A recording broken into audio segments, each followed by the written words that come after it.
Halo semuanya, welcome to my channel. Kali ini kita akan bercerita dengan judul Tergoda Janda Kakakku. Sebelumnya jangan lupa untuk di-subscribe, like dan komen.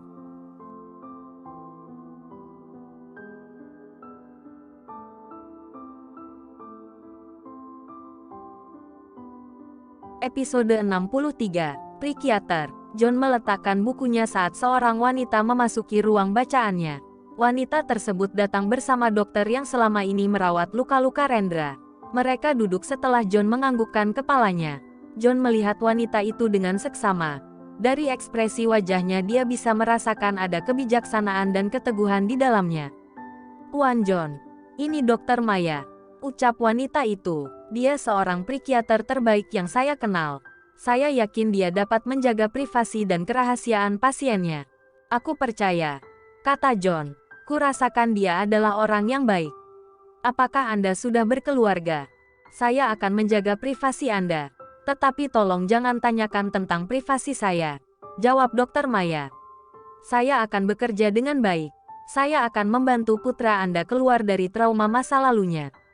John hanya tersenyum sebagai respons terhadap kata-kata wanita di depannya. Sepertinya putranya akan mendapatkan pendamping yang cocok. Di balik kesabaran Maya, sepertinya ada wanita yang tegas dan berpegang pada prinsipnya. "Aku percaya padamu. Sekarang, Anda boleh melihat kondisi putraku. Dan Anda sudah tahu aturan-aturannya, bukan? Anda akan menjadi pengasuh pribadinya selama Anda merawatnya. Dan Anda akan tinggal di mansion selama putraku belum sembuh." "Saya mengerti, Satria." Antar Dokter Maya ke kamar Rendra. Akhirnya, Dokter Maya pergi menuju kamar Rendra yang diantarkan oleh Satria. Namun, sebelum itu, Satria meminta dokter itu untuk meletakkan semua barang bawaannya di kamar yang bersebelahan dengan kamar Rendra. Maya memandang tubuh Rendra yang masih dipenuhi perban untuk mengobati luka-lukanya. Sepertinya Rendra telah berjuang keras. Pria itu sedang tidur, mungkin akibat dari obat yang telah diberikan oleh dokter sebelumnya. Meskipun tertidur, ia bisa melihat kerutan di dahi Rendra. Maya bisa menebak bahwa pria tersebut sedang mengalami trauma yang mendalam dalam hidupnya. Entah apa yang telah terjadi, itu akan menjadi bagian dari tugasnya esok hari. Tugas yang tidak akan mudah, tetapi ia akan berusaha keras untuk menyembuhkan pria yang lemah di hadapannya. Setelah merasa cukup memeriksa keadaan pasien yang akan ia tangani, Maya keluar dari kamar itu dan berniat untuk masuk ke kamar pribadinya yang sengaja ditempatkan bersebelahan agar ia dapat lebih mudah merawat pasiennya. Namun, ketika ia membalikkan badannya, tiba-tiba ia merasakan genggaman hangat pada tangannya. "Anjani, jangan tinggalkan aku. Biarkan aku tetap di sisimu. Hanya aku yang bisa membuatmu bahagia," terdengar Rendra berbicara dalam tidurnya. Maya menoleh ke arah Rendra. Tetapi pria itu masih terpejam. Sepertinya dia sedang bermimpi. Mungkin tentang seorang wanita bernama Anjani. Maya membiarkan tangan yang kuat itu menggenggam tangannya. Sambil mengelus punggung tangan Rendra dengan lembut. Ia merasa seolah-olah memberi sinyal bahwa semuanya akan baik-baik saja. Setelah beberapa saat, tangan yang kuat itu melepaskannya. Dan Maya yakin Rendra telah kembali terlelap dalam tidurnya. Dengan hati-hati, ia meninggalkan kamar itu. Maya merasa lega saat berada di kamar pribadinya. Ternyata John sangat serius dalam mempekerjakan jasanya. Pria itu memberikan yang terbaik baginya. Terbukti dari kamar yang begitu elegan dan fasilitas yang sangat lengkap. Setelah menyusun barang-barangnya dengan rapi, Maya berbaring di atas kasurnya untuk merilekskan otot-ototnya dan mencoba memejamkan matanya. Namun, ia kesulitan tidur. Tubuhnya sulit beradaptasi dengan lingkungan baru.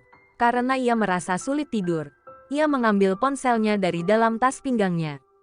Maya membuka galeri foto untuk mengobati kerinduan di hatinya. Di sana, ia melihat senyum seseorang yang selalu menemani hari-harinya. Senyum itu selalu memberinya kekuatan untuk menghadapi segala hal. Senyum itu juga yang menjadi alasan ia bertekad menyelesaikan misi kali ini, yaitu menyembuhkan trauma Rendra. Honor yang ia terima sangat fantastis baginya. Ia tidak bisa mengabaikannya. Sejak awal kariernya, ia telah menghadapi banyak cobaan yang telah membentuknya menjadi individu yang sangat kuat. Maya selalu menyimpan luka-lukanya dengan rapat. dan tak seorang pun tahu tentang rasa sakitnya. Di balik senyumnya yang ramah kepada semua klien, tersimpan begitu banyak kisah dan penderitaan. Ia merasa bahwa ia dan Rendra memiliki luka yang mendalam yang tidak dapat disembuhkan. Hanya saja, Rendra tidak mampu mengendalikan traumanya. Prang, senyumnya langsung menghilang saat ia mendengar suara benda yang tampaknya sengaja dilempar dengan keras. Maya bergegas menuju kamar di sebelahnya. Sepertinya tugas pertamanya akan segera dimulai. Ceklek, Maya membuka pintu dengan cepat dan terkejut saat melihat bayangan seorang wanita hamil berpakaian putih dengan rambut panjangnya, yang sedang naik ke atas tangga dengan tergesa-gesa. Wanita itu tampak dalam keadaan panik.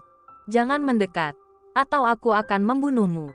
Maya melihat pria yang sebelumnya mengantarnya mendekati dua penjaga yang berjaga di depan pintu Rendra. Kedua penjaga itu terlihat pucat. "Ada apa ini?" Maya bertanya dengan cemas.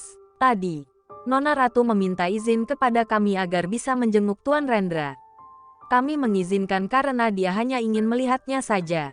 Kami mengizinkan karena Tuan John pernah berkata untuk tidak melarang jika Nona ingin bertemu dengan calon suaminya," jawab salah satu dari penjaga dengan kepala tertunduk.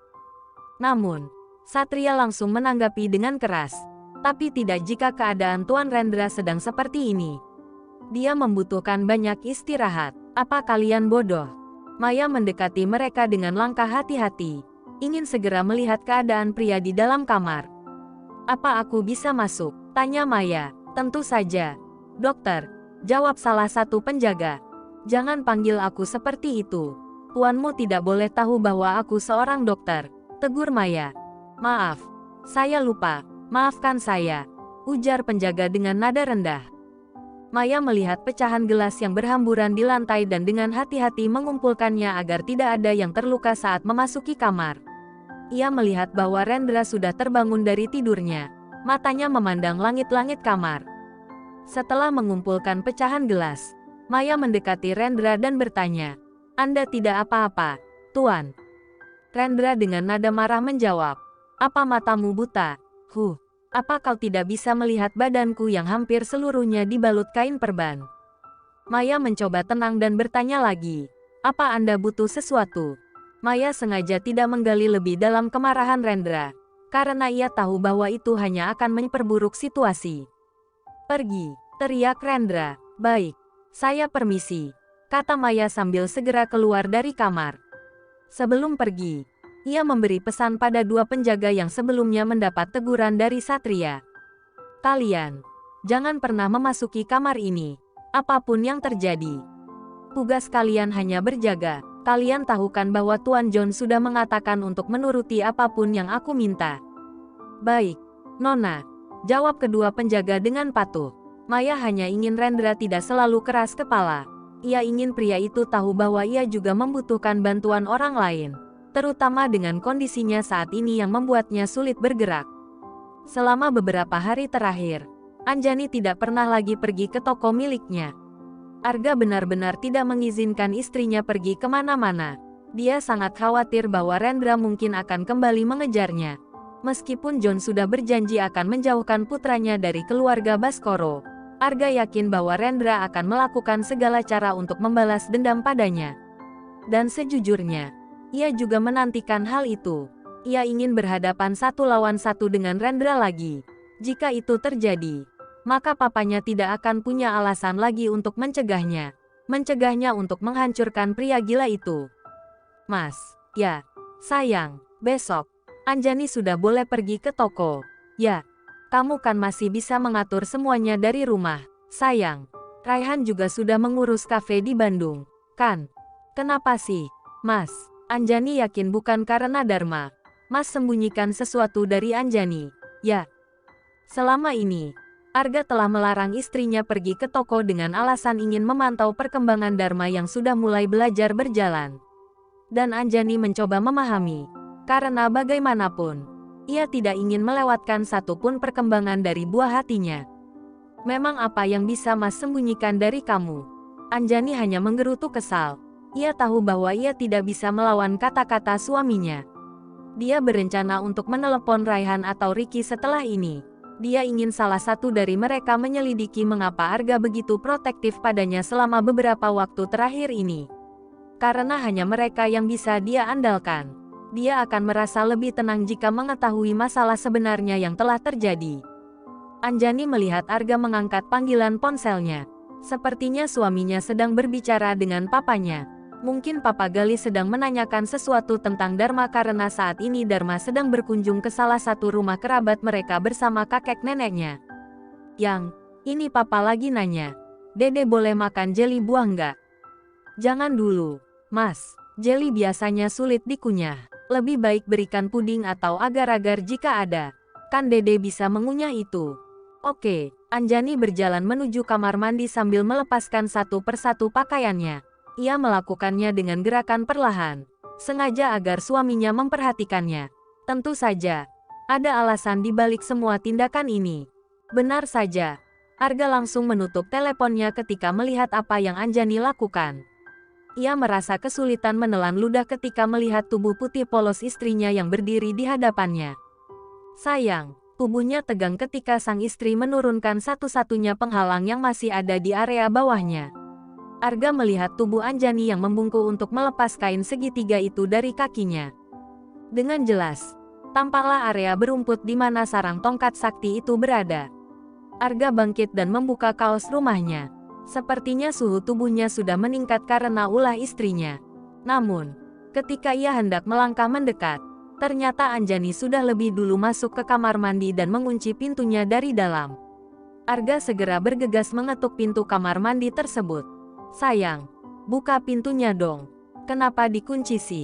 Aku juga lagi gerah dan ingin mandi, ucap Arga. Enggak, aku lagi pengen berendam. Mas bisa mandi di bawah saja, sahut Anjani dari dalam kamar mandi dengan nada tertawa. Sebenarnya, Anjani sedang menahan tawanya. Ia tahu sang suami pasti sudah kelimpungan melihat ulahnya tadi. Arga memang selalu begitu, selalu tergoda jika melihat tubuh istrinya.